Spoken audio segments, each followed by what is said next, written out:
Welcome to Better You. Across cultures and generations, one question has quietly shaped how we live. How do we live longer and better? My name is Jane Izo, and we are together in this wellness ride.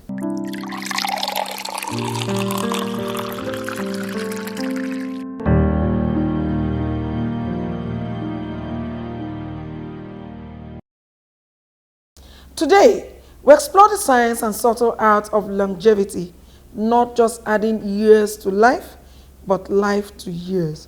We'll take a mini documentary here, and when I return, we'll get to join our guests.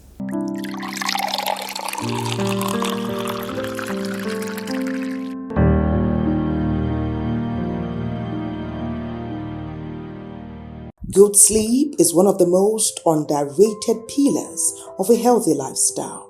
In a world that glorifies hustle, late nights, and constant activity, sleep is often treated like a luxury.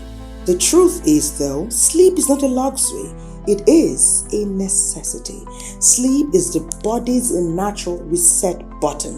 While we sleep, the body is not simply shutting down. In fact, it is doing some of its most important work, repairing tissues, restoring energy, regulating hormones, strengthening immunity, and helping the brain process information. Adults generally need at least 7 hours of good sleep. And of equal importance and value is sleep quality and sleep quantity. One of the biggest ways sleep affects our lifestyle is through energy and productivity. When you sleep well, you wake up sharper, more alert, and more focused. You think clearly, you make better decisions, and you are able to handle your day with more efficiency. And on the other hand, when sleep is poor, even simple tasks can feel overwhelming. Concentration drops, reaction time is slow, productivity also suffers. A tired mind often leads to careless mistakes, forgetfulness, and low motivation. Good sleep also has a major impact on mood and emotional balance. Have you noticed, for example, that after a poor night's rest, little issues become bigger, patience becomes thinner, emotions can feel heavier? That's because sleep helps regulate the brain systems responsible for stress, mood, and emotional control. People who sleep well consistently are better able to manage pressure, maintain calm, and relate positively with many. In short, better sleep often leads to better relationships and a better attitude towards life. Sleep also plays a powerful role in our physical health and appearance.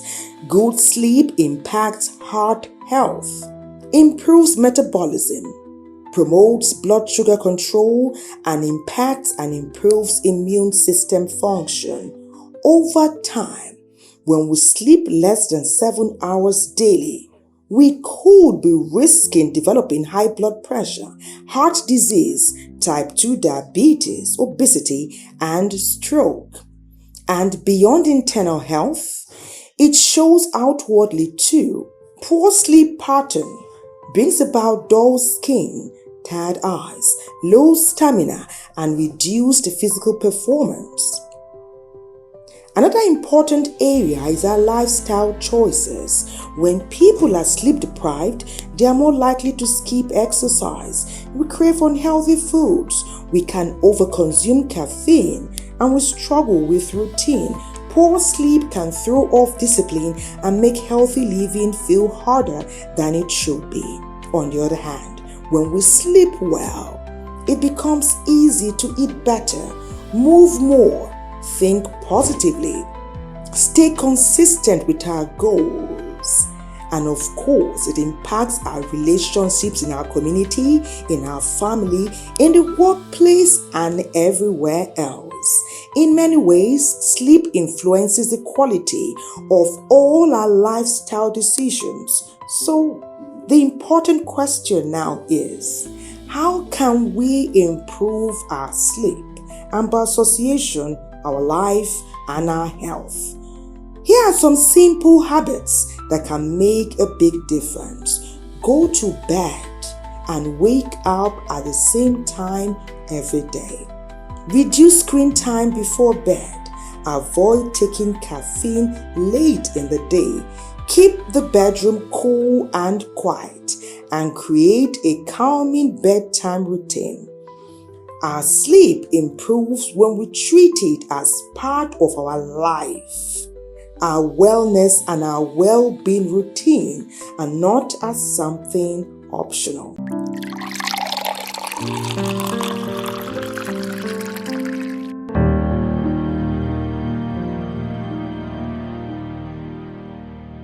So to help us unpack this, I'm joined by someone who has spent years studying patterns of long life, human biology, and daily habits that's quietly shaping our future. Dr. Iweka is the creator of the Longevity Alignment Protocol, a framework that simplifies health into practical, sustainable actions over time. Dr. Ine, you're welcome to the show. Welcome. Thanks for having me. I would like to start with discussing your book, the Longevity Alignment Protocol. What is the book all about?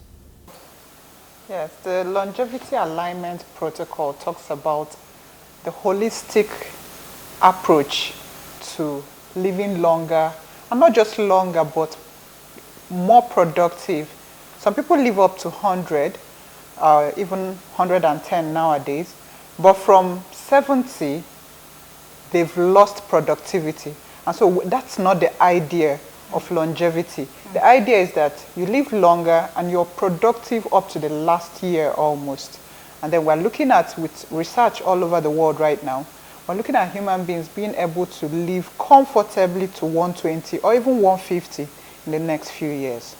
The phrase, your body is not failing, it's responding. What do you mean by that? So our bodies give us signs, right? Before any big issue happens, there will be signs. For example, very simple example, when you're dehydrated, your lips are dry and white, sometimes your face is sunken and all that. If you don't pay attention to it the first few days, it could lead to a series of other things. But when you nip it in the bud, that's immediately, and say, this person is dehydrated. And that also talks about something else in the book about our social circle. If you don't have someone who is close to you saying, I noticed this, or I noticed that on you, and then you take preventive measures immediately, you would end up with, big issues later on. There are many lifestyle, for example, something as simple as gaining weight. If you don't have a scale, how would you know you've put on 5 kg in just 1 week? So our body keeps signaling us, but if you don't listen, and there are bigger issues, along the line. If you had to pick one habit that impacts longevity the most, what would it be? Can you guess? Relaxing. You're very close to it. Very, very close to it. It's actually sleep. Okay. I mean, that topic is underrated. Wow. Yes. I give this assignment to my clients from time to time.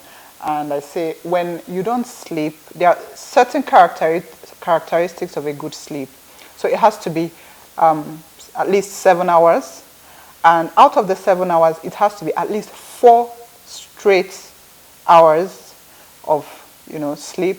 And it has to be between, those 4 hours have to be between the hours of 11 p.m. and 4 a.m. That's when the hormone melatonin peaks in the body, and that's the sleep hormone. And so if you don't meet those 3 criteria in a day, let me tell you what happens.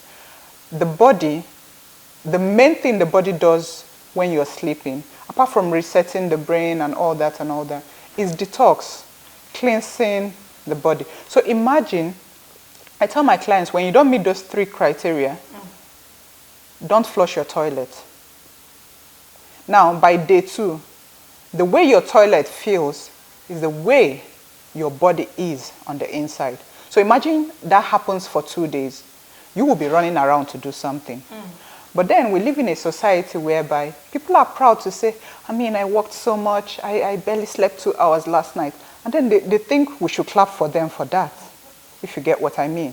So I can't underestimate the importance of sleep. Now, there's something called the circadian rhythm, right? The circadian rhythm is like the rhythm of the body, the sleep and wake cycle, if I may put it that way. So everything in life has cycles, right? When it's time to be daytime, by 6 a.m., of course it will be daytime. By 6 p.m., now imagine you woke up one day and by 3 a.m., it's daytime. What happens? It will be all over the news. Something is wrong. Or by 2 p.m., it's night. So our Creator already put in that cycle in place. Now, also for women, some women have a 28-day or between 28 and 32 days is normal. For women, if your cycle gets to 40 days, what happens? You're already doing a pregnancy test, you're already running around, right? Or if it comes too early, like 10 days, you won't sit down and say everything is normal. But then we sleep, we as humans, we go 3 days without sleeping properly, and we think it's normal. So, Doc, what actually happens in the body when we sleep that makes it so important for longevity? First of all, people sleep late. We have the night culture now. People have their meetings from 11 p.m. or they're hanging out, or, that's something that is really affecting our health. People have those weekend vibes, the whole Friday night you're, somewhere drinking. It's not very healthy. Even if you must do that, it should be like once in 3 months. The body can forgive you, but not every week. Yes, that's a very big one. The 4 hours minimum sleep that you are recommending now, some people go barely halfway. They don't sleep straight. At the end of the day, what happens to such people? So there's a whole book, very big book in medical school called Sleep Physiology. Now, sleep is divided into two. The first is the REM, and the second is the non-REM. So REM means rapid eye movement sleep. So the REM is the first 3 to 4 hours. That's when the body is trying to calm down, trying to relax, trying to put yourself together. Then the non-REM is the deeper sleep. That's when the person is dreaming, person is, not here at all, and a lot of repair happens in the non-REM. So if you don't get up to 4 hours, the 30 minutes you're still in the REM. So whenever you sleep, you actually did not sleep if you did not enter the non-REM. Yes. So the detox of the liver and so many other repair processes can only take place in the non-REM. Yes. So that's why you need to get at least 4 hours at a time. You can get up, ease yourself, go back, but sometimes I sleep 12 hours, to my greatest surprise. Doc, I wish I can. You can work on it. You can see a physician, you can talk to your, What's the connection between sleep and hormones like cortisol? So just like I said earlier, during sleep, repair is taking place. When you don't sleep as you should, cortisol is the stress hormone. So cortisol is released to tell the body that there's stress going on in the body. So nature made it that cortisol would stand in the gap. That's the simplest way I can put it. When cortisol is released, the body is trying to manage stress at different levels. So, but it shouldn't be a prolonged thing. So let's say you have a bad sleep because you are traveling to America. That shouldn't be every day. So cortisol will be released that period to help you manage that period of stress. But then don't make it a habit now. Now, Doc, we hear about regions where people live longer into their 90s, hundreds, and even more. What are they doing differently? Yeah, so I mentioned in my book, I mentioned the Okinawans and the Yoruba people, right? Okay. And then you also mentioned, so 20%, let me shock you, 20% of what makes us live long is genetic. The other 80% is our lifestyle. So if you have it genetically, bravo. But you also have to learn, what did your grandmother do that made her live up to 130? I'm sure she didn't fight people. She's peace loving. Yes. I'm sure she didn't eat late into the night. Or she would eat small, small portions. So that alignment with nature. So I tell people, whatever you have to force is not yours. So if you live your life knowing that, the Creator is taking care of you, God has put everything in place, and you stress less. If it comes to you, good. If it doesn't come to you, it's not for you, you move on. And you see, gradually like that, the person is stepping into 100. But when you want to do everything now, I'm sorry, that's not a recipe for longevity. All right, Doc, for someone who feels overwhelmed by all the health advice out there, where should they start? In my book, I also mentioned regular checks. So in this part of the world, people brag, I've not been to the hospital in 50 years. It's not a thing to be proud of. The hospital is not there to kill you. So every year, as you do your New Year resolution in January, even in July, you can do twice a year if necessary. But at least, once you're up to 30 years, go once a year, do your basic, find out your numbers, check your BP, check your weight, check your blood sugar level. For the men, your PSA, which is prostate-specific antigen. For the women, mammogram if necessary to, prevent breast cancer. Pap smear. Just do those basic things. If you enter any hospital and say, I want to do basic checkup, they will do all that for you. You check your hormone level, thyroid hormone, reproductive hormone. If there is something that needs to be done, you start early. I've seen people reverse things as bad as pancreatic cancer just because they found out early.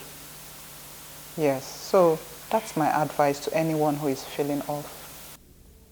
Doc, let's talk about this generation, the Z and Alphas, and the use of technological gadgets. In recent times, most especially in the nights, they deny themselves of the maximum sleep, the one you recommended, the 4 hours maximum sleep. What will happen in 50 years' time?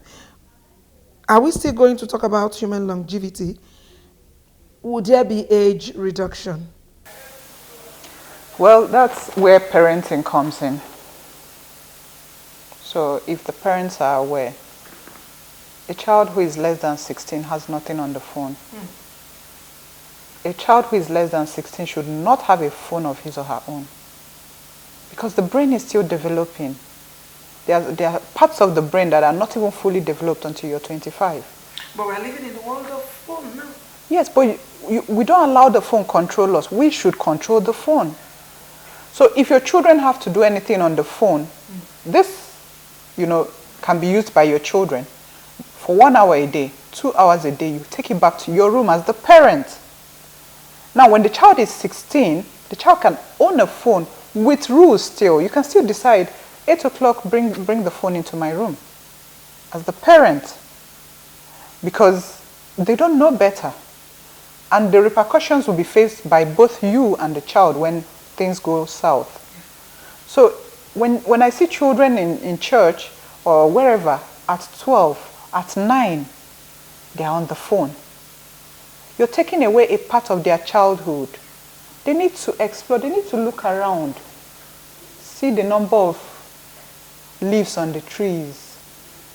That's what they should be doing as children. So if you don't maintain a proper sleep hygiene as a child, now remember, their hormones are also developing. For those who are going into puberty, how do you want it to develop? The body needs to know what is normal first. So that when there is an abnormality, there will be an alarm. But when there is no normal, the child should know, growing up, I sleep from this hour to this hour. So I think that is where parenting, conscious parenting comes in. It's not bad to learn with iPads, but still maintain a sleep hygiene. So, Doc, you are an author also. What can someone expect to gain from reading your book, your longevity book? So I just like you said, the generation we are in today have very low attention span. There used to be books of 100, 200 pages. To your surprise, I made it only 16 pages of actionable, and people who have read it are like, wow, this is everything in just 16 pages. So you can finish it in just 30 minutes. But it's not just about finishing it, but putting the actionable steps. So it's very concise for people of any generation. There's no highfalutin scientific words. It's very simple. So actionable things to do on a daily basis. And guess what? Longevity is not a marathon or an award to be won. It's a lifestyle. You make those changes, you stick with them consistently. You don't sleep, like we just said, the 3 basic characteristics of a good sleep. You don't do that for 1 month and then the next month you go back. No, it's a lifestyle. That was incredibly insightful. Thank you so much, Dr. Iweka. Thank you for breaking this down in a way that's both practical and deeply human. You're welcome. Thanks for having me. So if there's one thing to take away from this conversation, it's that longevity isn't built on extremes. It's built on consistency, small daily decisions repeated over time.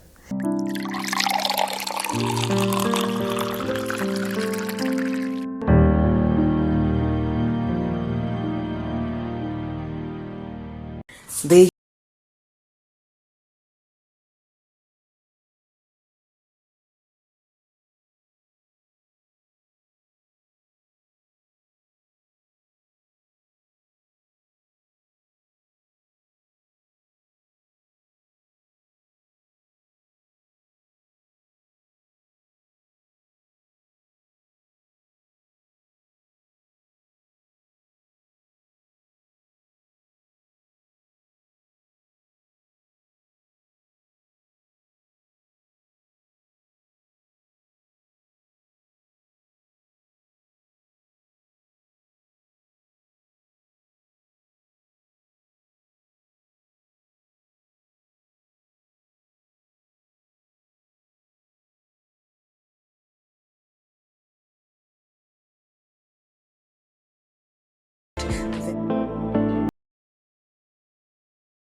The benefits go far beyond relaxation. Spa treatments can help reduce stress, improve sleep, relieve muscle pain, and support overall well-being.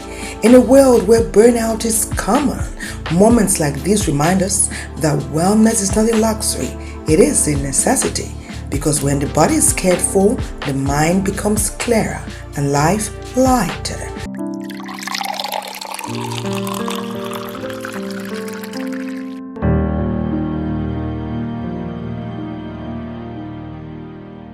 Longevity is not a distant goal.